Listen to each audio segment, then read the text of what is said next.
불기 2558년 서기 2014년 5월 6일 화요일 부처님 오신 날 본축 법회 부산 법미선언 법회를 시작하겠습니다.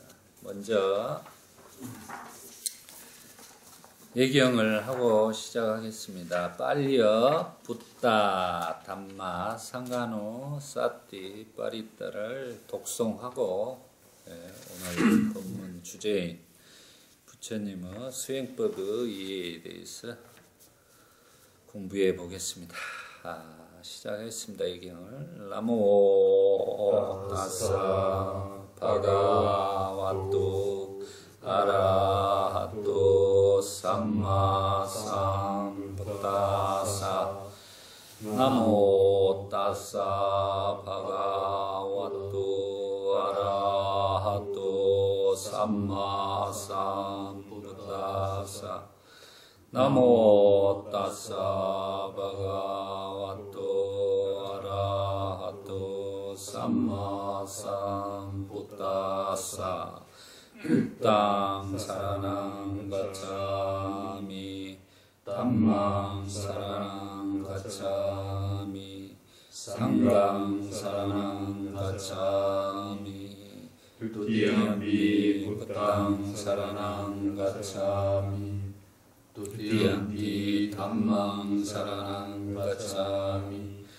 두띠암비 상강 사라낭 가차미 따띠암피 부땅 사라낭 가차미 따띠암피 담망 사라낭 가차미 따띠암피 상강 사라낭 가차미 빠나띠빠따 외라마니 시카빠당 사마야미 아린나다나 외라마니 시카빠당 사마디야미 가메슈 미짜짜라 외라니 시카빠당 사마디야미 우사와다 외라니 시카빠당 사마디야미 수라메라야 짜빠바 타짜나 외라니 시카빠당 사마디야미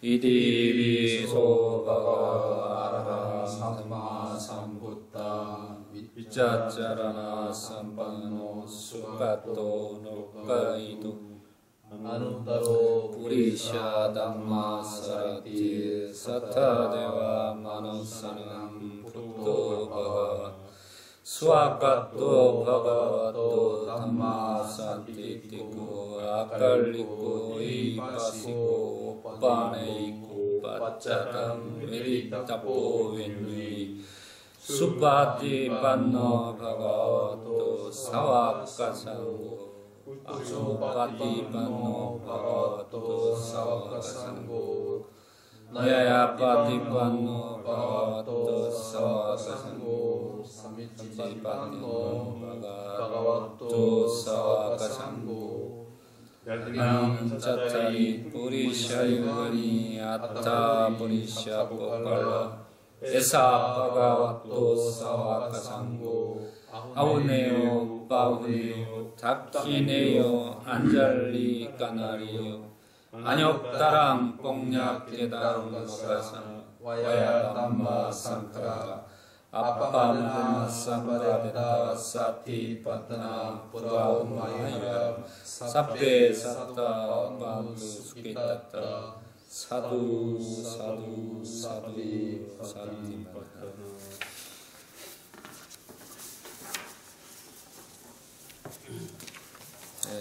오늘은 부처님 오신 날 법문을 주제는 부처님의 수행법의 이해입니다. 우리가 부처님께서 무엇을 깨닫고 무엇으로 열반의 삶을 사셨는가에 대해서 오늘 법문을 하겠습니다. 먼저 세월호 참사에 죽어간 우리 청소년들을 위해 극락왕생을 모두 축원하고 또한 우리 모두의 책임을 통감하면서 참여합시다. 참여합니다. 같이 3번 함께 하시죠. 우리 아이들을 지켜주지 못해서 미안합니다. 참여합니다. 참여합니다. 참여합니다. 다시는 이런 일이 일어나지 않도록 모든 사람들이 책임과 자비심으로 소통과 나눔의 사회를 만들어 가도록 최선을 다해야겠습니다.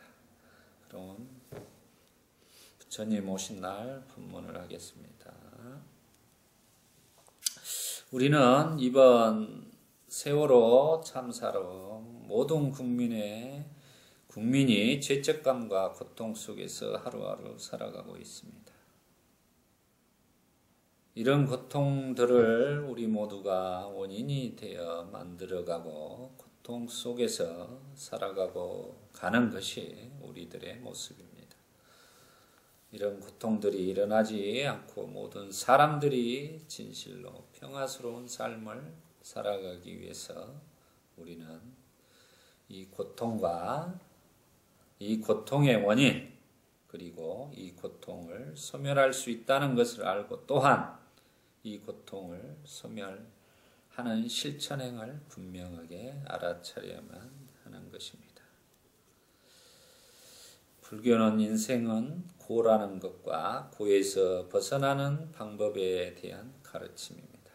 부처님께서는 열반을 증득하시고 우리들에게 나는 단지 고와 고로부터의 해탈만을 가르친다고 선언하시고 45년을 떼약볕 속에서 맨발로 걸식하시면서 우리들의 고통을 해결해 주시기 위해 길 위에서 깨닫고 길 위에서 전법하시고 길 위에서 열반에 드셨던 역사가 바로 불교입니다. 이렇게 부처님의 전법과 교화의 궁극 목표가 고에서 벗어나 해탈하는 것이라고 한다면 불교에서 가르치는 모든 교리와 수행법이 고에서 벗어나기 위한 것임에 분명할 것입니다. 경전에서는 진리 중에 최고의 진리는 사성제요. 길 중에 최고의 길은 팔정도의 길이에요. 맛 중에 최고의 맛은 단마의 맛이라고 했습니다. 여기서 단마의 맛은 바로 해탈의 맛, 즉 부처님께서 45년 동안 가르침을 주셨던 법과 율의 가르침에 따라 살아가는 삶일 것입니다. 오늘은 초기 불교 수행법 가운데서도 그 범위를 좁혀 부처님이 자신이 닦았던 수행과 최초의 제자들에게 가르친 수행법 그리고 부처님이 성취한 깨달음과 해탈 그리고 열반의 중요한 내용에 대해 함께 알아차리는 시간을 가져보겠습니다. 오늘이 부처님 오신 날이라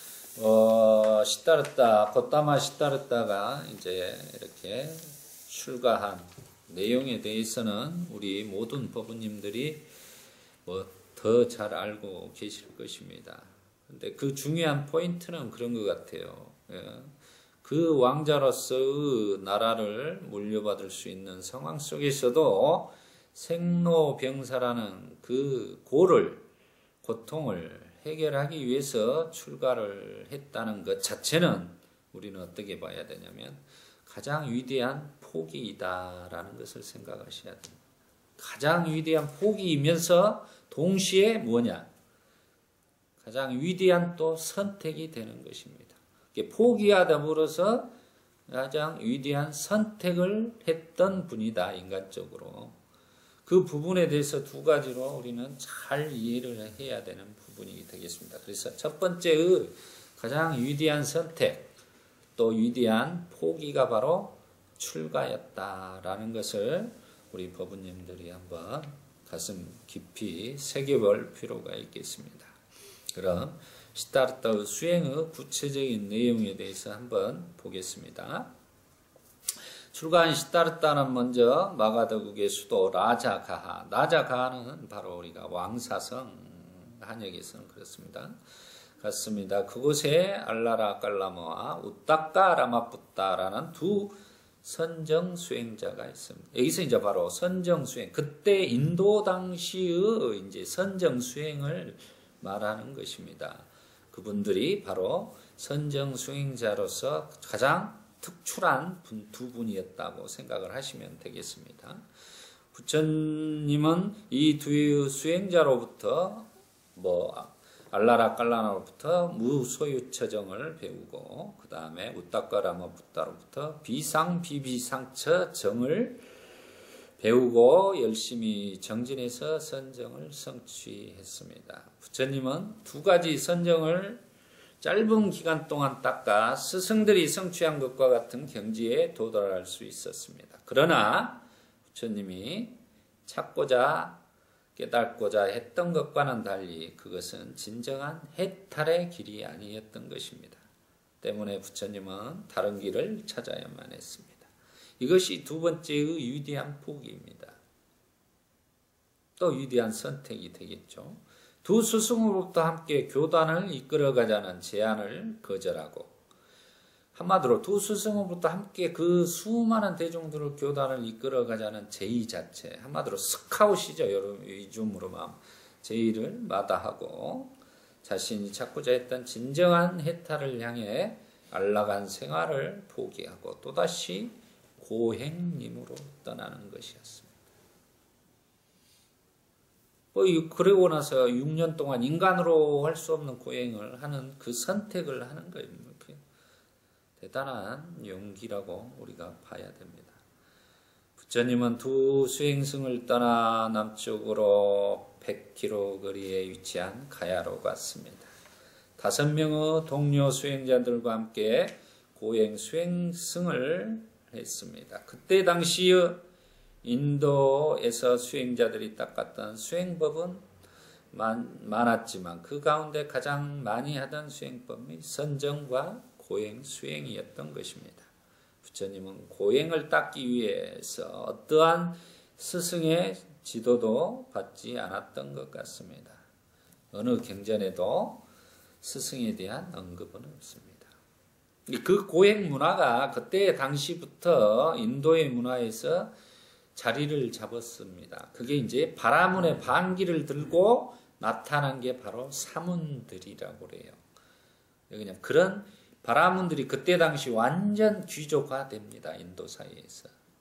그러면서 수많은 첩과 수많은 왕들보다 더 많은 그런 재산들을 소유하게 되면서 타락하게 된 것을 반기를 들어서 탄생한 게 바로 사문들이죠.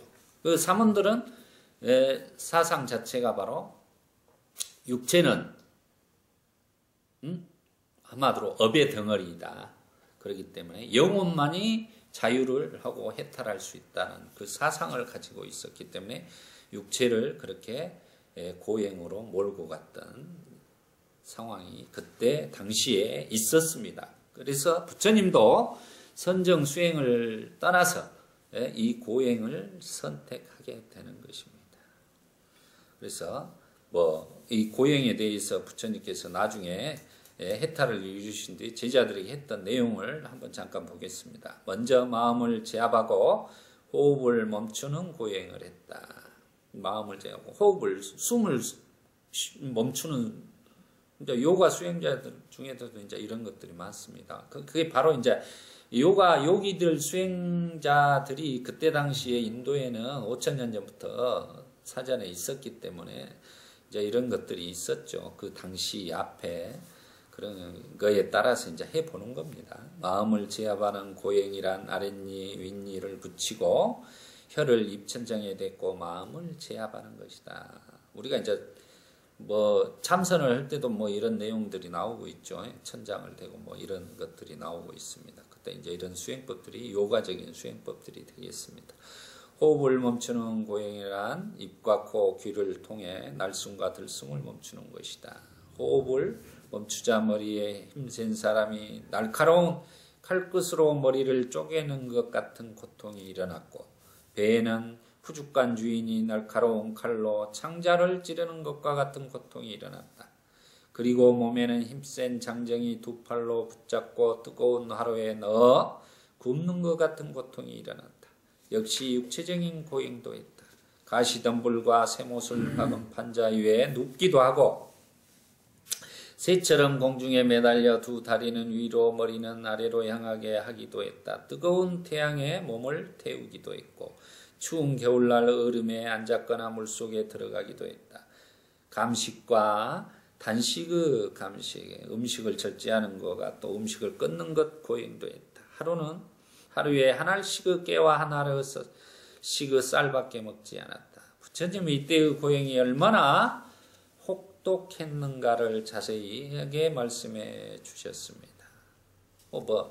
배가 등 가죽에 붙을 정도로 인간으로서는 최고의 경지에 고행을 했다고 회상을 하십니다.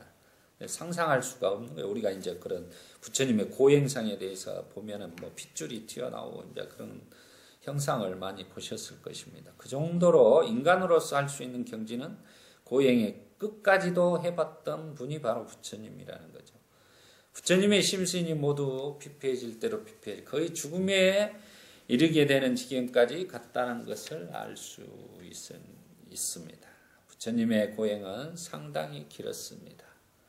선쟁 수행은 짧았으나 고행은 6년 동안이나 혹독하게 하셨으나 깨달음과 해탈을 이룰 수 없었던 것입니다. 그래서 부처님은 이와 같은 고행이 올바른 방법이 아니라고 생각하고 다시 다른 길을 찾아보기로 했습니다. 여기에서 이제 우리가 중요한 대목입니다. 여기서 고행을 그만두고 다른 길을 찾았다라는 것이 중요합니다. 그 전까지의 과정은 그때 인도 문화에서의 잘못된 수행의 체계를 가지고 있었다. 그게 바로 사견이었다라는 것을 알게 된 것이죠. 그래서 부처님께서는 올바른 견해의 중요성을 우리가 알아야 된다는 거예요. 그래서 팔정도 중에 정견을 먼저 우리에게 알려주고 계시는 것입니다.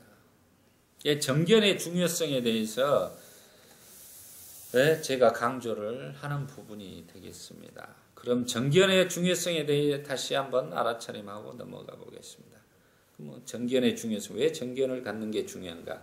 선정 수행사인 알라라 깔라마오 우따까나 마푸따 최고의 선정 수행법을 성취했으나 그 수행법으로 해탈을 증득할 수가 없었습니다. 이것은 그분들은 해탈을 증득했다고 생각을 했어요. 하지만 부처님이 봐서는 아니다라는 것을 알게 된 거죠. 그분들은 그 해탈 자체가 잘못되어 있는데 수행 자체가 그걸 몰랐던 것이죠. 이게 삿된 사견을 가지고 있었던 것이다라는 걸 우리가 이해해야 합니다. 그래서 부처님은 이 두 스승을 떠났던 것입니다. 부처님은 6년의 고행 끝에서도 해탈을 얻지 못하시자 잘못된 견해를 버리신 거죠. 그래서 우리가 고정관념과 자기의 생각에 사로잡혀 사는 이 것에서 벗어나는 게 실은 불교에서 중요한 거예요. 사견을 벗어나는 거.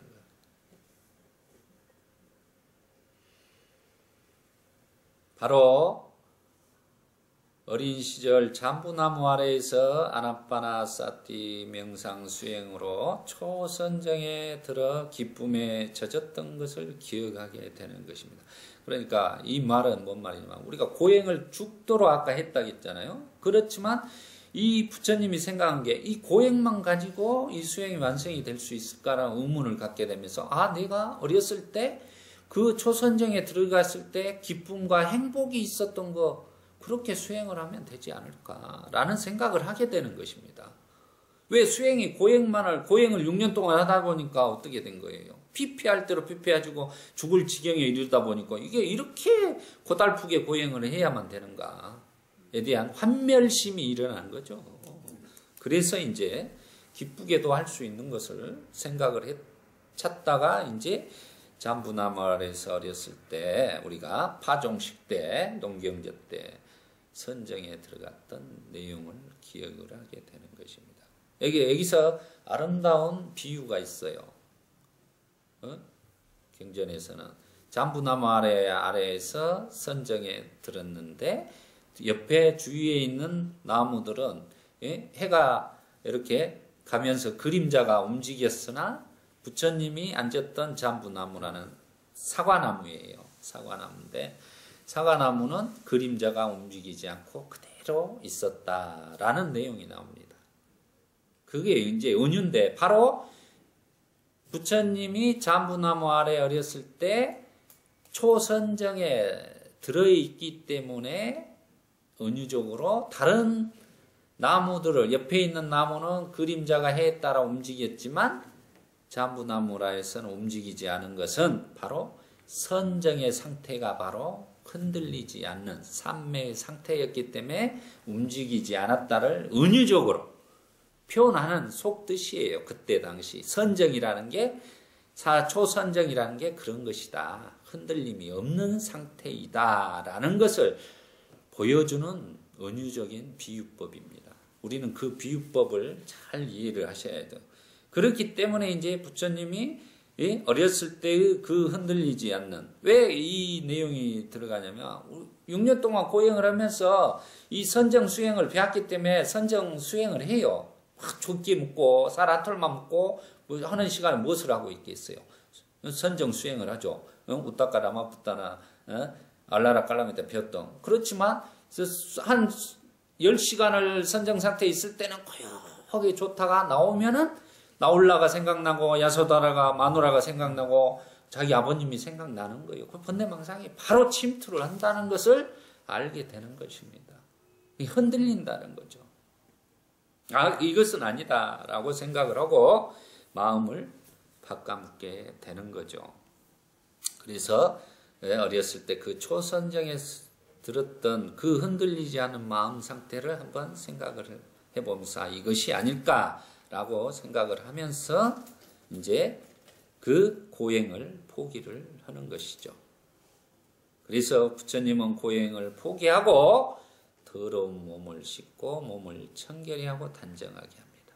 그러면 이것이 바로 중요한 내용. 사견을 우따까 라마푸따나 알라라깔라마는 정견이 없었기 때문에 해탈을 이룰 수가 없었던 것이라는 겁니다. 그래서 정견이 중요한 거예요. 정견을 갖고 진리에 대한 바른 이해가 선행되지 않고서는 그 목적지가 틀려져 버린다는 것입니다. 결국은 한번 동쪽으로 기운 나무는 영원히 동쪽으로 기울 수밖에 없고 나중에는 그 동쪽으로 넘어지게 되어 있는 거예요. 그 부처님의 경전 중에 그런 말씀을 하는 이유들이 그럽니다. 그래서 우리가 정견을 갖는 것, 그게 제일 중요하다는 부분이다. 부처님도 그 6년이라는 사견 속에서 정견을 갖지 못했기 때문에 해탈을 이룰 수 없었죠. 깨달음을 이룰 수 없었던 것입니다. 그 부분을 우리가 분명하게 이해하시면 되겠습니다. 그래서 부처님은 이렇게 몸을 목욕을 하고 깨끗하게 단정하게 하시고 나서 고행님 근방마을에 있는 수자따라는 처녀에게 우유 주고 공양을 받고 기력을 해보겠습니다. 우리가 이제 수자따의 공양이죠. 여기 이제 수자따의 공양은 첫 깨달음을 얻게 된 공양이라고 해서 중요한 의미를 갖고, 또 마지막 공양은 쭌따가 준 공양이라고 해서 거룩한 공덕을 두 가지로 큰 공덕이라고 그래요. 열반에 들어가기 전에 쭌따가 마지막으로 공양한 돼지고기, 그 연한 돼지고기 공양이 공덕이 있는 공양이고, 또 깨달음 얻기 전에 준 수자따 그 공양이 똑같다고 부처님은 표현하고 있습니다. 그런 부분을 우리가 공양의 의미를 이해하시면 좋겠습니다. 이것을 본 5명의 수행자들은 시달렸다가 마치 미혹에서 도를 잃었다 하면서 그 곁을 떠나버렸습니다. 부처님 그 근처에 흐르고 있던 내란자 강에서 모욕을 한 뒤 강을 건너 멀지 않은 곳에 있는 삐빨라 나무 아래로 갔습니다. 이제 삐빨라 나무가 이제 나중에 이제 깨달음을 얻었다 해서 보리수 나무라고 불려지게 됩니다. 여기서 부처님은 깨달음을 이루지 못하면 자리에 일어나지 않겠다는 굳은 결심을 하면서 가부좌를 하고 앉았습니다. 자, 한마디로 이런 상태가 이제 바로 용맹정진이라 그러죠. 이런 상태가.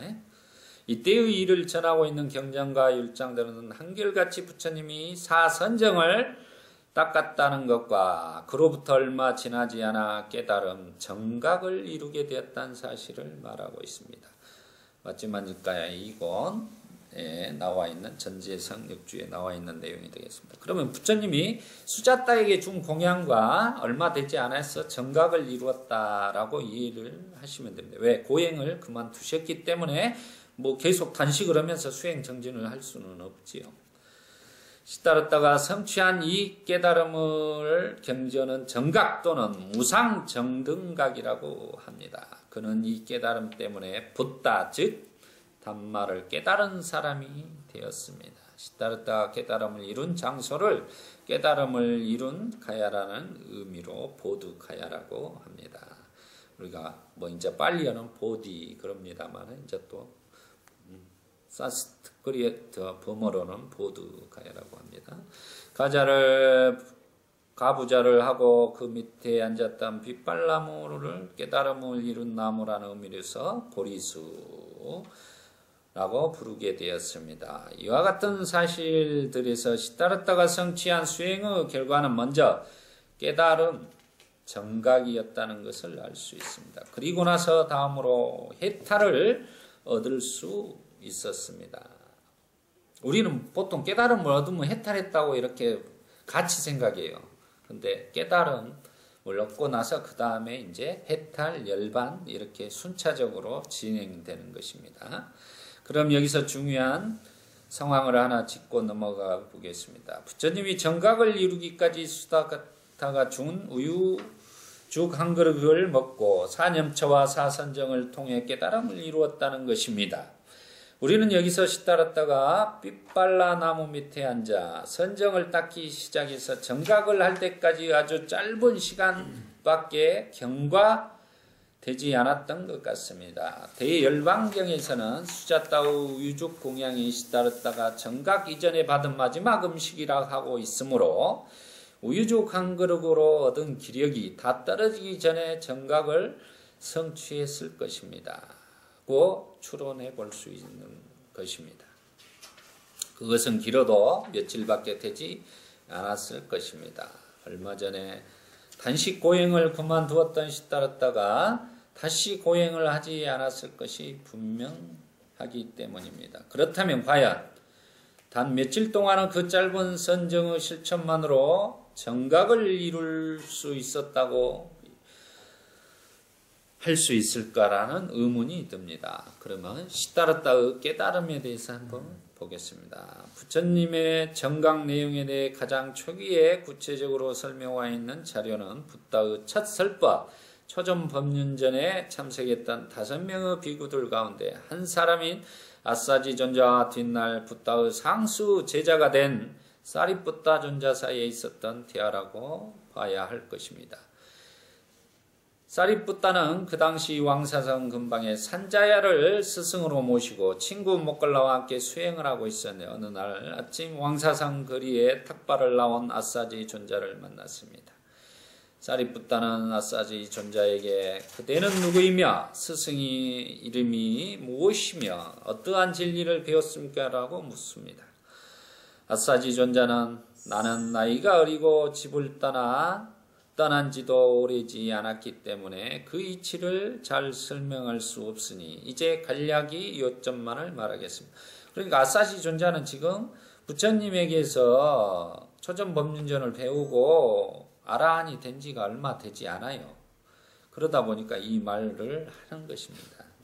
그럼 그때 이 아사지 존자가 부처님에게서 처음에 설법을 듣고 깨달음에 대해서 하는 내용이기 때문에 가장 부처님 당시의 설법 내용에 가까운 것이죠. 그래서 추론을 해볼 수 있는 내용이라는 것입니다. 하면서 부처님으로부터 받았던 가르침에 대해 말해 주었습니다. 그것은 짤막한 한수 개송으로 되어 있는데 연기법에 대한 내용이었습니다. 이렇게 말하죠. 모든 것은 원인에서 생긴다. 부처님은 그 원인을 살아셨다. 모든 것은 원인을 따라 소멸한다. 이것이 부처님의 가르침이다. 그러니까 부처님이 뭘 가르쳐 줬느냐 하면은 바로 제자들에게 연기법에 대해서 가르쳐 줬다는 것이 되겠습니다. 사리푸타와 아사지 존자의 만남은 나는 나이가 어리고 집을 떠난 지도 오래되지 않았기 때문에 그 이치를 잘 설명할 수 없다라고 한 아사지의 존자 말씀에서 부처님의 정각과 부처님의 첫 설법 그리고 사리푸타와 아사지 존자의 만남 등 이 세 가지 사건이 짧은 기간 내에 일어났다는 것을 추론할 수 있습니다. 다시 말하면 부처님이 깨달은 것을 곧 녹야원에서 아사지 존자에 가르쳤고 그것을 배운 아사지 존자는 역시 얼마 지나지 않아 사리푸타에게 전했다는 것입니다. 이 개송에서 붓다의 정각 내용이 정확히 설명되고 있음을 우리는 볼 수가 있을 것입니다. 사리푸타는 아사지 존자로부터 이 가르침을 듣고 곧 친구 모갈라나와 함께 스승산자회를 떠나 부처님의 제자가 되었던 것입니다.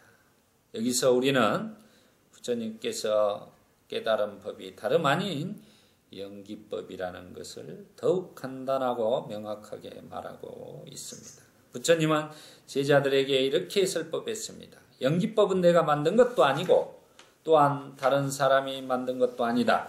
그러므로 그것은 열애가 세상에 나오거나 세상에 나오지 않거나 법계에 항상 머물러 있다. 열애는 이 법을 스스로 깨달아 등정각을 이루었고 모든 중생들을 위해 분별에 연설하고 드러내 보였던 것이었습니다. 쌍유타 니까야 2권경에 나오는 내용입니다. 이 말에서 나는 이 법, 연기법을 스스로 깨달아 라고 하며 붓다 자신이 깨달은 법이 바로 연기법이었다는 것을 명확하게 말하고 있습니다. 역시 연기법을 보면 법을 보고 법을 보면 연기를 본다라든지 법을 보면 나 붓다를 보고 나를 보면 법을 본다라고 연기법이 붓다 자신의 깨달은 법이라는 것을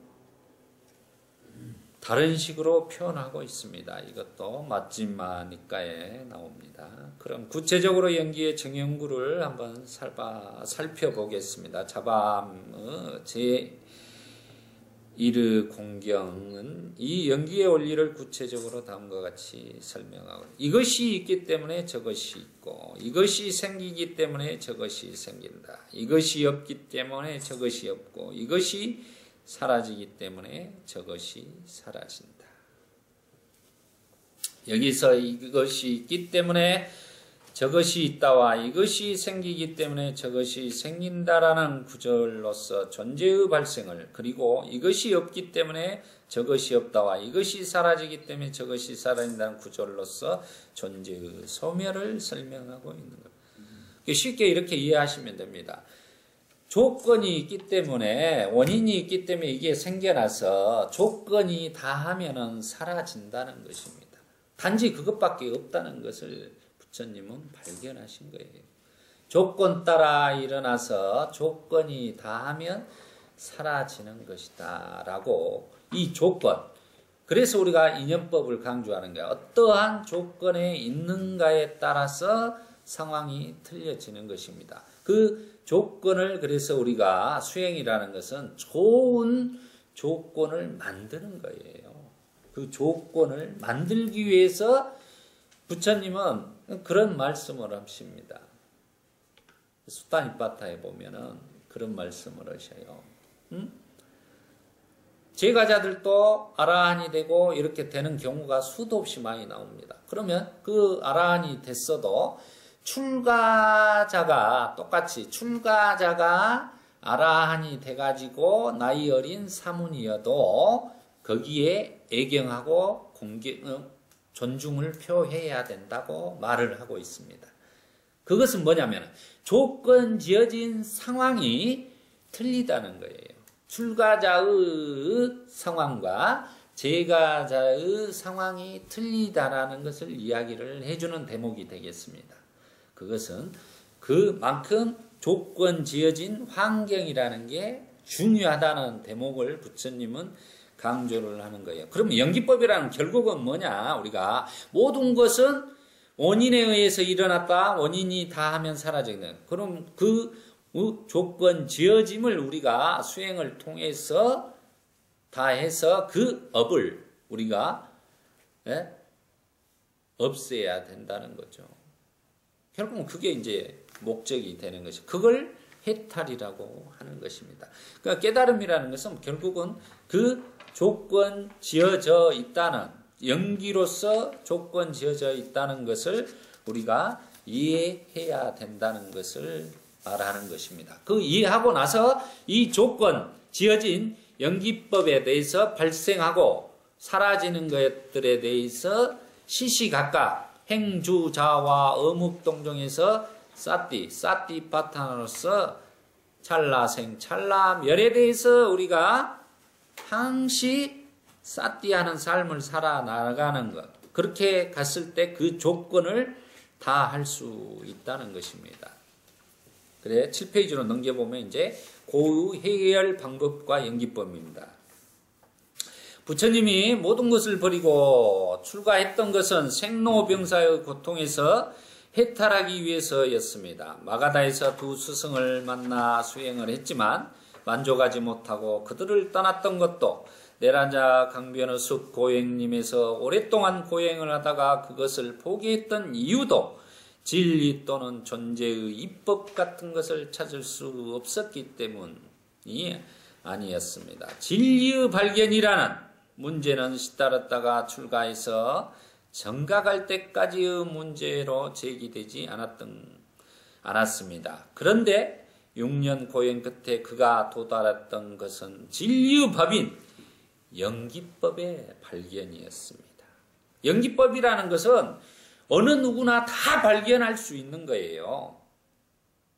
모든 인류의 어느 누구나 다 발견할 수 있는 공통의 진리의 법이라는 것입니다.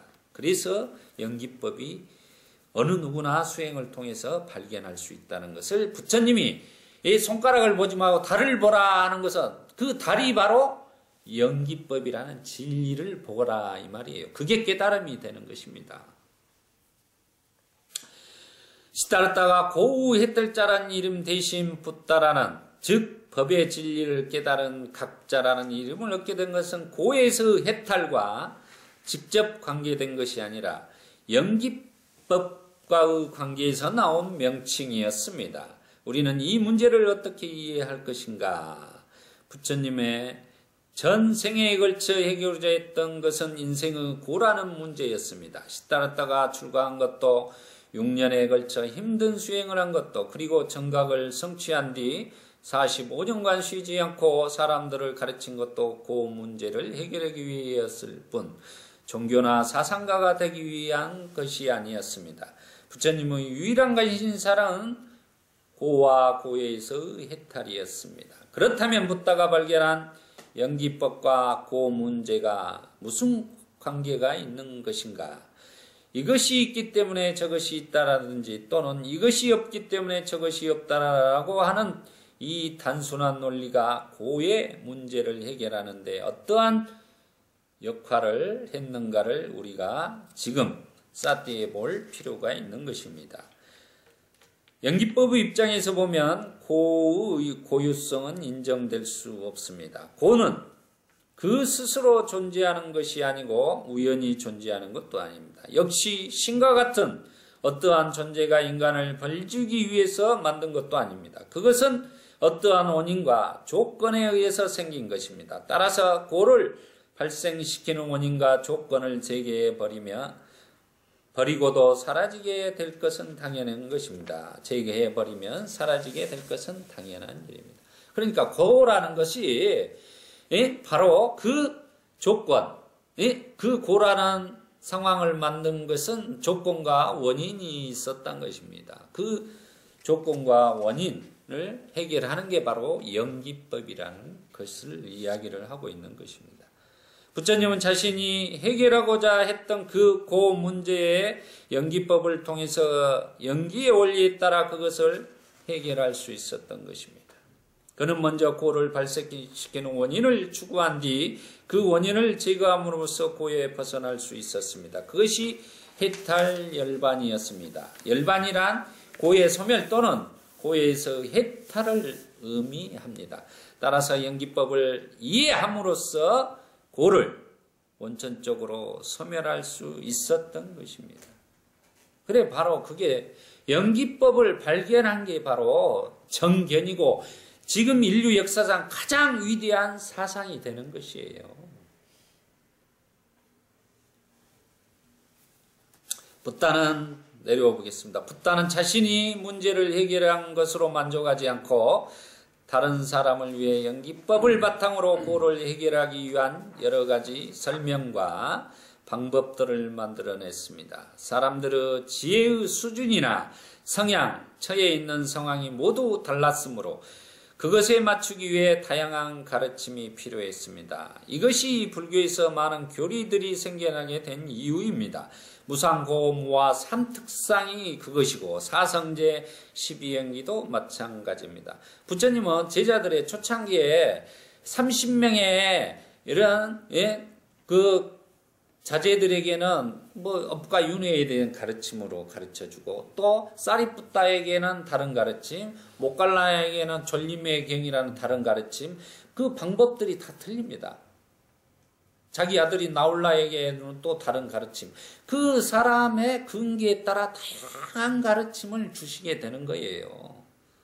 그래서 우리가 84,000 법문들이 생겨나는 거죠. 84,000 법문이라는 것은 많은 법문을 하셨다라고 이해를 하시면 되겠습니다. 연기법은 모든 불교 교리의 사상적, 이론적 근거가 되었습니다. 붓다의 가르침은 그 설명이나 형태가 어떠한 등 간에 모든 연기법을 그 근거로 삼고 있습니다. 불교 모든 교리들은 연기 원리를 바탕으로 해서 만들어진 응용 이론들이고 인생에 있어 그 문제를 해결하기 위한 실천 방법이었습니다. 그럼 여기서 우리는 부처님의 구체적인 수행법을 알아차림하는 시간을 가져보겠습니다. 그러면 첫 설법에서 가르친 수행법을 보시겠습니다. 붓다는 정각을 성취한 뒤 보리수 밑에서 결과부자한 채 얼마 동안 해탈의 기쁨을 누리면서 앉아 있었습니다. 그 후 자신이 깨달은 연기법과 체험한 해탈의 경지를 다른 사람들을 위해 가르치기로 결심했습니다. 얼마 전 그와 함께 내란자강 강변에서 고행을 했던 5명의 도반들을 찾아 바라나시 근처의 노가야원으로 갔습니다. 부처님은 자신이 발견했던 심심난해한 연기법을 그들에게 그대로 설명할 수 없었을 것입니다. 무엇보다도 먼저 자신이 실천했던 새로운 수행법과 그것에서 얻은 결과를 설명하지 않으면 안 되었습니다. 그래서 그는 고행을 포기한 것이 잘못이 아니었다는 것과 고행도 쾌락적인 행도 아닌 중도행을 바른 길이라는 것과 자신이 중도행을 닦음으로써 정각과 해탈을 이룰 수 있었다는 것과 그것을 설명했습니다. 3번씩이나 거듭 자상하게 설명해서 이해를 시킬 수 있었던 것입니다. 그때 세종께서는 5명의 수행승들에게 말씀하셨다. 수행승들이여 출가자는 2가지 극단을 섬기지 않는다. 2가지란 무엇인가? 수행승들이여 감각적 쾌락의 욕망에 탐착을 일삼는 것은 저열하고 비속하고 배우지 못한 일반 사람의 소행으로 성현의 가르침이 아니며 무익한 것이다. 또한 스스로 고행을 일삼는 것도 괴로운 것이며 성현의 가르침이 아니며 무익한 것이다. 수행승들이여 열에는 이 2가지 극단을 떠나 중도를 깨달았다. 이것은 눈을 생기게 하고 알물 생기게 하며 궁극적으로 고요 곧바른 암, 올바른 깨달음, 열반으로 이끈다. 그 중도란 무엇인가? 그것은 바로 8가지 고귀한 길이다. 곧 올바른 견해, 올바른 사유, 올바른 언어, 올바른 행위, 올바른 생활, 올바른 정진, 올바른 사띠, 올바른 사마디이다 라고 분명하게 중도는 8정도라 이야기를 하고 있는 것입니다. 이것이 붓다의 첫 가르침이었습니다. 마침내 5명의 도반들은 한 사람씩 붓다의 가르침을 이해하기 시작하고 그들 역시 깨달음을 얻어 열반을 성취했습니다. 5명의 도반들은 모두 붓다의 제자가 되었다. 8정도와 사상제에 대한 이 가르침이 붓다가 정각을 이룬 후에 했던 최초의 설법으로서 불교의 출발점이 되었습니다. 첫 설법이 있은 뒤 얼마 지나지 않아 바라나시 출신의 야사와 그의 친구 4명 그리고 다시 50명의 다른 친구들의 붓다에게 귀의했습니다. 그들 역시 붓다의 가르침을 듣고 깨달음을 얻어 열반을 성취했습니다. 그때마다 붓다는 자신을 그들의 가운데 포함시켜 이 세상에는 나를 포함한 6명의 아라한이 있다. 11명의 아라한이 있다. 61명의 아라한이 있다라고 전법 선언을 하면서 그들 모두를 부처님 자신과 똑같은 성자인 아라한으로 인정해 주었습니다.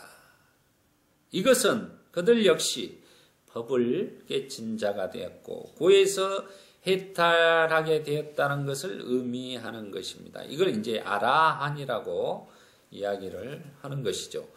이때 붓다가 이들에게 가르친 것은 모두 사성제였습니다. 그러나 앞에서 보았듯이 사성제 가운데 첫 3가지의 성제는 고진멸은 인간의 처해 있는 상황과 추구해야 할 목표에 대한 설명이었고 그 목표에 도달하기 위한 방법은 4번째의 도성제입니다. 즉 8정도의 실천입니다.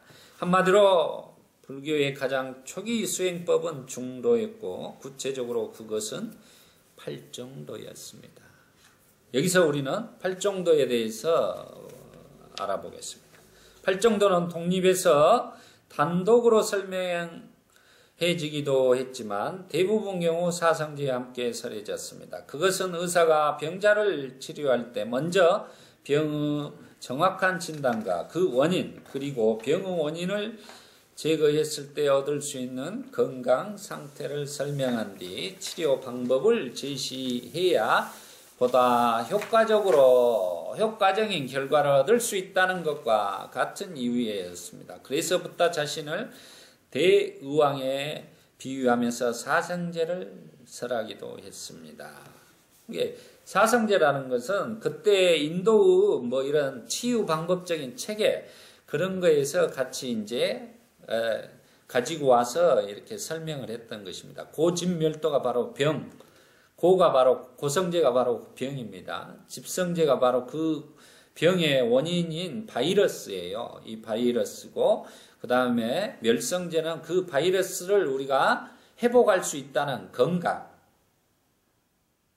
그리고 도성제는 바로 그 건강을 찾을 수 있는 방법은 바로 치유를 할 수 있다라는 방법이죠. 그러면 우리가 무엇입니까? 그 바이러스를 치유하기 위해서 주사를 맞든가 하는 방법이 되겠죠. 그걸 바로 중도라고 하는 것이다 라고 합니다. 그래서 대의왕이라고 표현을 하는 것입니다. 여기에 자세히 쌍육다니까에서 8정도에 대해서 한번 알아보겠습니다. 쌍육다니까 4권 45 분별의 유방가숫다에서 한번 보겠습니다. 제가 한번 독송을 하겠습니다. 한때 세종께서는 사와띠시에 계셨다. 수행승들이여 8가지 고귀한 길을 살아가 분별해 보이겠다. 듣고 잘 새기도록 해라. 내가 살아겠다. 수행승들 세존이여 시여 알겠습니다. 수행승들이 세존께 대답하자 세존께서는 이와 같이 말씀하십니다.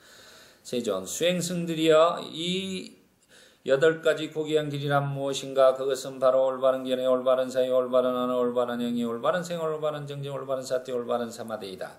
수행승들이 올바른 견해란 무엇인가? 이제 올바른 견해에 대해서 4가지로 이야기를 하고 있는 것입니다. 수행승들이여 괴로움에 대해 알고 괴로움의 발생에 대해 알고 괴로움의 소멸에 대해 알고 괴로움의 소멸을 이끄는 길에 대해 알면 수행승들이 이것을 올바른 견해다. 부처님이 이렇게 분명하게 올바른 견해란 사성제를 아는 네 가지이다라고 이야기를 해주고 계시는 것입니다. 그러면 두 번째로 올바른 사유란 무엇인가? 그건 수행승지요, 욕망을 여인 사유, 분노를 여인 소유, 폭력을 여인 사유라고 분명하게 이렇게 이야기를 해줍니다. 세 가지로 이렇게 사유를 이야기를 한 것입니다. 수행승들이 올바른 언어란 무엇입니까? 라고 네 가지로 이야기를. 거짓말을 하지 않고 이간질을 하지 않고 욕직을 했고 꾸며대는 말을 하지 않으면 이것을 올바른 언어라고 한다. 그 다음 올바른 행위란 무엇인가? 라고 세 가지로 이야기를 합니다. 살아있는 생명을 해치지 않고 주지 않는 것을 빼앗지 않고 그래요. 그걸 우리가 요즘에는 이제 대승이 와서는 도둑질하지 않고 이렇게 말이 바뀐 거예요. 원래는 주지 않는 걸 빼앗지 않고 이렇게 이해를 하셔야 됩니다. 예? 꾸며대는 말을 순결하지 못한 삶을 살지 않는다면 제가자와 출가자와 이게 틀립니다. 순결하지 못한 삶에 대해서는 이렇게 해석을 하시면 됩니다. 그 다음에 수행승지 올바른 생활이란 무엇인가? 생활에서 이렇게 두 가지로 이야기를 하고 있습니다. 잘못된 생활을 버리고 올바른 생활로 생계를 유지한다라는 것은 올바른 직업을 가지고 살아야 된다라고 이야기를 해요. 그래서 우리가 뭐 인신매매를 사람을 판다든가 뭐 무기를 판다든가 뭐 고기를 잡는다든가 살생을 한다든가 잡아서 판다든가 이런 것들을 해서는 안 된다. 이런 것들을 이 내용을 이야기를 하는 것입니다. 그래서 우리가 건전한 직업을 갖고 사는 게 중요하다는 것이에요.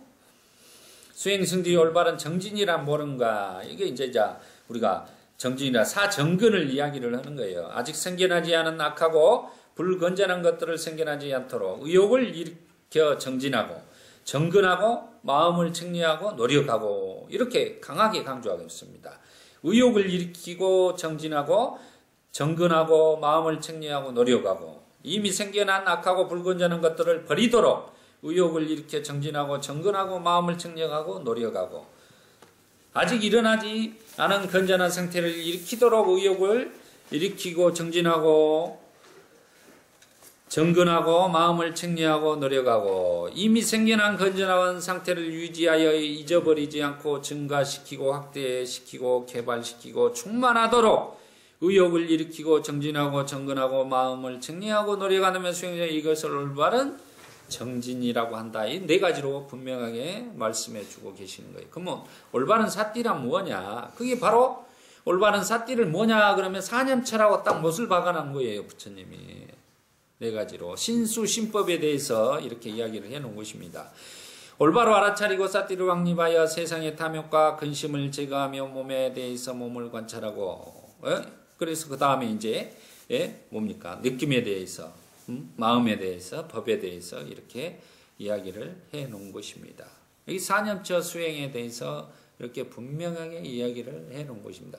그러면 여기서 중요한 데면 사념처 수행 자체가 바로 제가 강조하는 부분인데 그러면 법념체에 가면은 뭔 내용이 들어있냐면 법념체에 가면은 이렇게 되어 있어요. 5가지 장애, 오온에 대한 집착, 6가지 안팎의 감액에 대해서 우리가 사띠하는 거, 7가지 깨달음의 고리 하고 있고 4가지 거룩한 진리에 사성제가 여기가 들어있습니다. 법념체에 가서 그러면 4가지 거룩한 사성제가 들어있고 사성제에서 도성제 8정도에 대해서 사성제에서는 뭐가 들었죠? 바로 8정도가 들어있잖아요. 그러면 사념처 사띠파타 내에서 사성제와 8정도가 다 들어있어. 8정도에 내에서 마지막에 뭡니까? 정정, 필수품을 갖춘 삼매, 선정이 이미 사선이 들어있는 거예요. 얘가. 이게 8정도 안에 모든 것이 다 들어있다는 것입니다. 실은. 그래서 부처님이 8정도를 강조하신 거. 마지막 열반에 들 때 슈바타 그 120살 문문선할 때 8정도가 있으면 거기에는 사문도 있고 두 번째 사문도, 세 번째도, 네 번째 사문도 있다라고. 우리 교단에는 8정도가 있고 다른 교단에는 8정도가 없다 그러는 것이에요.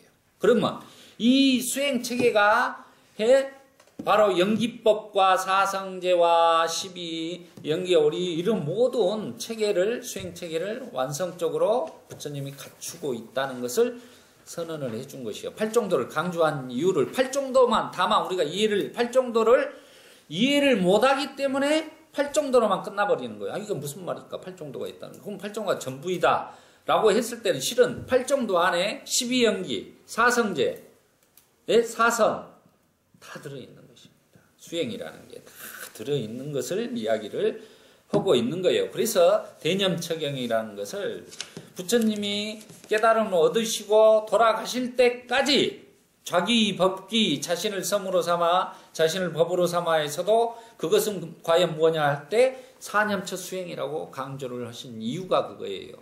다 이렇게 꿰뚫어서 부처님은 설명을 했던 거예요. 우리가 그 하나하나를 지엽적으로 이해를 못하기 때문에 모르는 것뿐이에요.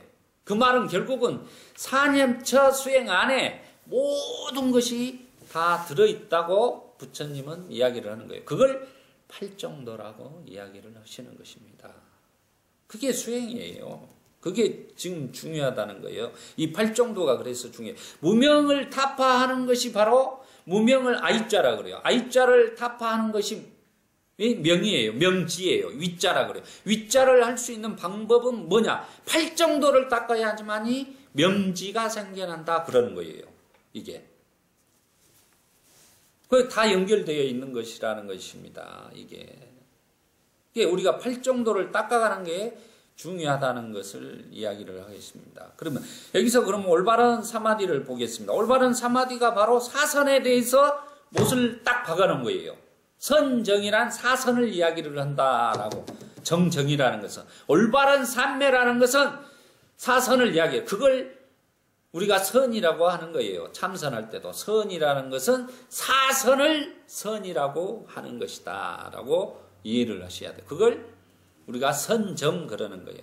그래서 첫 번째 감각적 쾌락의 욕망을 예유학하고 불견자는 상태에 떠나 사유와 숙고를 갖추고 멀리 예림에 생기는 희열과 행복을 갖춘 첫 번째 선정에 들고 이렇게 얘기했습니다. 그러니까 아까 제가 모두에 말씀드렸지만 부처님이 고행을 그만두고 초선정에 들었을 때의 지금 희열과 행복을 했던 것을 기억해내는 거예요. 초선정에 있었던 이렇게 그때 내가 선정에 들었을 때 그 희열과 행복이 있었는데 초선정에 들었을 때 그렇게 하면 될 것을 왜 내가 이렇게 6년 동안 고행을 해야 그것입니다. 지금 희열과 행복을 갖췄다는 말은 그걸 기억해낸 거죠. 사유와 두 번째 보겠습니다. 이선에 사유와 숙고가 멈춰진 뒤 내적인 평온과 마음의 통운을 이루고 사유와 숙고를 이어 삼매에서 생겨난 희열과 행복을 갖춘 두 번째 선정에 들고 이제 세 번째 삼선이 중요합니다. 희열을 사라진 뒤 평정하고 싸띠가 있고 그럽니다. 초선, 2선, 3선에 들었을 때 평정심과 싸띠가 있어요. 우백과 싸띠. 싸띠 파타나가 이미 이 안에는 싸띠가 들어있는 거예요. 그리고 쌈바자나도 들어있는 거예요. 분명한 알미 들어있는 거예요. 삼매 상태라 해서 무조건 고요하다, 그칠지다 이런 게 아니에요. 우리가 사마타서로서 집중만 있다 뭐 이런 상태가 아니라는 걸 이해를 하셔야 된다. 신체적으로 행복을 느끼고 고관님들이 평정하고 싸띠가 있는 행복하다고 표현한 세 번째 선정에 들고 네 번째 사선에 행복도 고통도 버려지고 여기서 사선에 들었을 때 행복도 고통도 버려진다. 이제 초월을 해버리는 거예요. 기쁨도 근심도 사라진 뒤 괴로움도 없고 즐거움도 없고 평정하고 싸띠가 있고 청정한 네 번째 선정에 든다면 수행들이 이것을 올바른 사마디라고 한다라고 합니다. 그 사마디 자체 이걸 사선정을 갖다 짜나 그래요. 짜나가 우리가 이제 바로 젠으로 되고 선으로 됐던 용어입니다. 짜나라는 말이. 그러면 이게 바로 우리의 삼선에 들고 사선에 들고 이렇게 했을 때 바로 이 삼선정, 사선정, 이 선정 상태에서 들었을 때 사마타와 이빠사나 상태가 이미 다 들어있는 것이에요. 여기 안에는. 그러면 왜 들어있느냐 하면 우리가 사마타 수행을 통해서 들어가기 전에 여실직견을 해야 돼요. 여실직견을 한단 말은 무상고무화를 통찰을 해야 돼요. 그러면 바로 무상고무화를 여실직견을 통해서 여모 이탐을 하게 되어 있습니다. 무상고무화라는 이것을 이해하지 못하고서는 우리가 여모 이걸 싫어하고 넌더리 친다 이 말이 나오겠어요? 안 나오죠? 자기가 가래에 탐착되어 있는데 여모가 되겠어요? 안 되죠. 이탐도 안 돼요. 욕심도 버려요. 우리 모든 사람들한테 탐진치를 내려놓으시면 맨날 말로만 하면 뭐 할 거예요? 안 된다는 거예요. 탐진치를 어떻게 해야 될 것인가? 그러면 무상고무화라는 이런 것들을 알아야 돼. 연기법에 대해 알아야 돼. 그래도 해서 그 여실직연에서 사마타라는 이런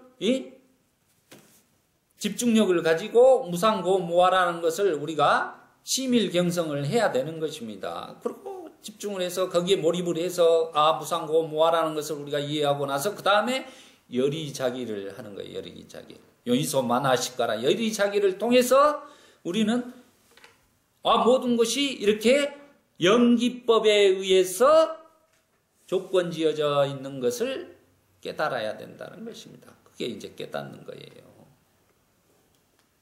그게 수행이라는 거죠. 여리자기라는 것이 이제 바로 그런 거예요. 마음을 이제 연기법에 그 진리의 법칙을 자기가 완전히 이제 그 이해를 함으로써 번뇌가 떠나는 것입니다. 번뇌가 떠남으로써 그분이 분별심을 떠나고 부동의 심해탈을 이룰 수 있는 그 자체 여리자기를 통해서 하는 자체를 윗바사나 수행이라고 하는 것이다. 그럼 윗바사나 수행이라는 건 최종적으로 해서 나타나는 현상이에요. 우리가 번뇌를 소멸할 때의 연기법을 깨달음을 얻을 때 윗바사나 상태에서 통찰지로서 빠냐로서 알 수 있는 부분이죠.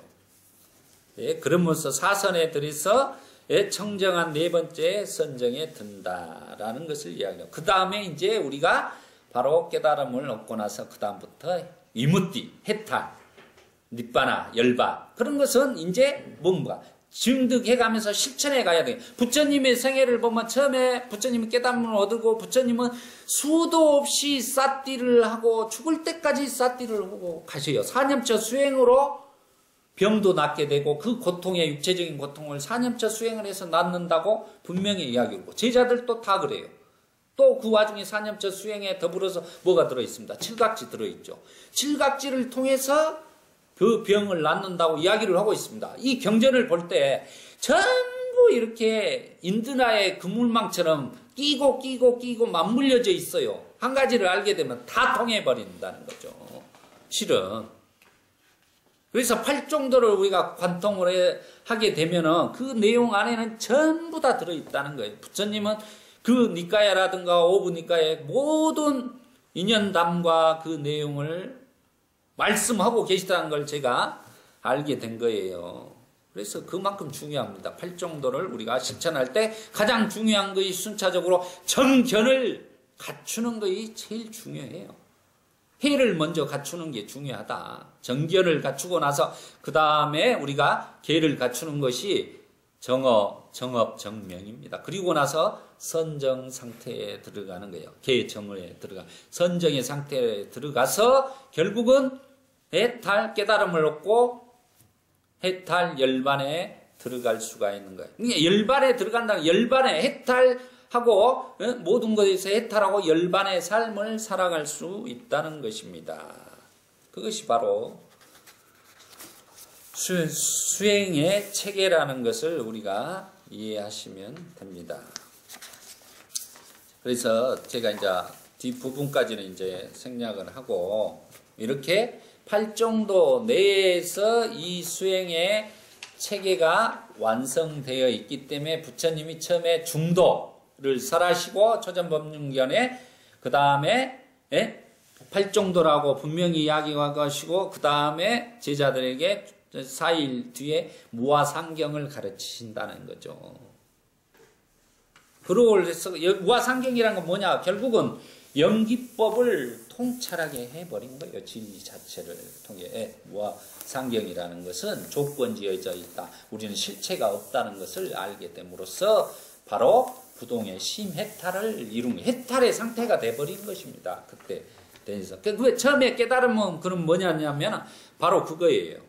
무상고무화를 통해서 우리가 깨달음을 얻는 것을 하고 깨달음하고 해탈하고는 분명히 다르다는 것을 알아요. 먼저 깨달음이라는 것은 우리가 이런 연기법을 알고 나서 우리가 이제 깨달음을 얻고 나서 해탈한 삶, 열반의 삶을 우리가 점차적으로 미시나 불어로 점수법으로 해가면서 이 사회와 더불어서 소통과 나눔으로서 살아가야 되는 게 부처님의 메시지라는 것을 우리가 기억을 해야 됩니다. 그게 바로 제가 이렇게 수행을 해보면서 경전을 보면서 이제 우리 법우님들에게 전달하고 부산 법미선언을 1년 동안 이렇게 전법을 하면서 제가 공부했던 엑기스를 이렇게 오늘 정리해서 전해주는 법회를 하게 됐습니다. 전법 선언문하고 축원하고 마무리를 하겠습니다. 전법 선언문. 어느 때 부처님은 바라나시오 이시빠따나의 사슴 동산에 계셨다. 제자들 60명이 아라한이 되었을 때 부처님은 제자들을 모으시고 말씀하셨다. 비구들이여, 나는 모든 속박에서 벗어났다. 그들도 또한 모든 속박에서 벗어났다. 중생의 이익을 위하여, 중생의 행복을 위하여 길을 떠나라. 세상에 대한 자비심을 가지고 존재하는 모든 것에 대한 자비심을 가지고 신들과 인간의 이익과 행복을 위하여 길을 떠나라. 둘이 함께 같은 길을 가지 마라. 처음도 훌륭하고 중간도 훌륭하고 끝도 훌륭하고 바른 뜻과 문장을 갖춘 가르침을 살아야라. 완전하고도 청정한 수행의 삶을 보여주어라. 세상에는 더러움에 덜 물든 사람들도 있다. 다만 그들은 가르침을 듣지 못하였기 때문에 멀어졌지만 만일 그들이 가르침을 듣지만 그것을 곧 알아들을 것이다. 비구들이여, 나도 또한 가르침을 살아기 위하여 우루엘라의 세라니 마을로 가야겠다. 축원하겠습니다. 축원하기 전에 오늘 부처님의 수행에 의해는 제가 우리 호진 스님이란 분이 이제 온불사에 올렸던 글 중에서 제가 참고를 해서 이렇게 하게 됐는데, 이 글은 동화사의 9월 4일 12회에 걸쳐 참선과 가나선 수행 어떻게 할 것인가를 주제로 개최된 담산 대법회 호진 스님이 초기 불교 선상과 실천이란 제목에 이제 이 제목으로 발표한 글에 제 수록한 것 중에서 제가 이 견해가 제가 생각했던 거 맞기 때문에 수정해서 제가 이렇게 오늘 법문을 하게 된 것입니다. 오늘 이 부처님 오신 날에 부처님 수행법에 대해서 우리 법우님들이 함께 공부한 공덕으로 팔종도 사티파타나 수행을 닦아 이생의 깨달음을 얻으시고 또 해탈 열반하시어 도과를 성취하시기를 진심으로 축원합니다. 사두 사두 사두 사티파타나. 수고하셨습니다.